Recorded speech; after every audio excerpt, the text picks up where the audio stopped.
ဘာနေပြီးတော့ထွက်လာပြီးတော့တောထဲမှာနေရတာဘယ်နှစ်နှစ်လောက်ရှိ3နှစ်ရှိပြီတောထဲမှာနေရတာစင်ပြေလားမပြေဘူးစင်ပြေရရှိရပေါ့အားရတော့တစ်ချက်လား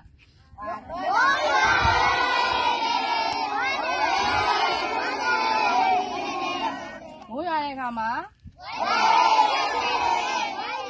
ဝတ်တွေချွတ်နေတဲ့မှာနေရတယ်ကျောင်းလာတဲ့ခါတော့စင်ပြေလား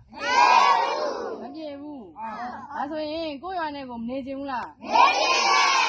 နေချင်တယ်နေချင်ဘာလုပ်ရမှာတော့ကြောင်းပါ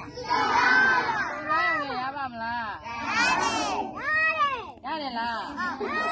ဟုတ်တယ်လားဩဒါဆိုရင်ခုနေနေတာကတောတွေထဲမှာနေနေရပါတော့ဒါဆိုရင်နဲ့စစ်ဆောင်ကြောင့်ဆရာမတွေတင်တာရောဘလို့နေတော့ဆရာမတင်တာနားလေလားနားလေမိမတွေနဲ့ရောနေရတာရောစင်ပြေလား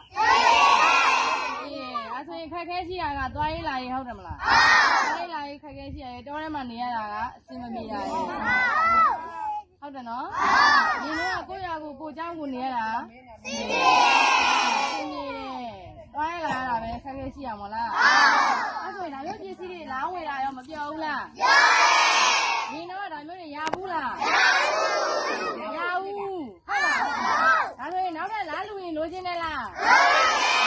ဟုတ်တယ်လားလိုချင်တယ်နော်အဲ့ဒါဆိုရင်စာကြိုးစားမှာနော်ကြိုးစားမလားဟုတ်တယ်နော်ကြိုးစားမှာနော်ဒီမှာပြောတဲ့ကနားထောင်အောင်မလားဟုတ်တယ်နော်ဒါဆိုရင်ဒီအခုကျွန်တော်တို့လားလူရဲ့အဖွဲ့ကြီးဟာနောက်ထပ်လည်း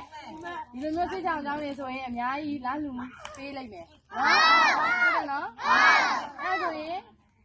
ကျောင်းသားကျောင်းမြန်ကိုဘယ်လိုသွားရမှာတော့စပိန်နဲ့ဝါမှာလားလမ်းသွားတဲ့ခါမှာခြုံနေတဲ့ဘာတွေနှိုက်ရမှာလားနှိုက်ရအောင်နော်ဟုတ်တယ်နော်အဲ့ဆိုရင်လိမ့်လိမ့်မဘာလို့မလိမ့်မနေမလားလိမ့်မနေမဒီလိုခွဲစည်းတွေကနေပြီးတော့လာပြီးတော့လှူမှာဟုတ်တယ်နော်အဲ့ဆိုရင်အဲ့ယူမလား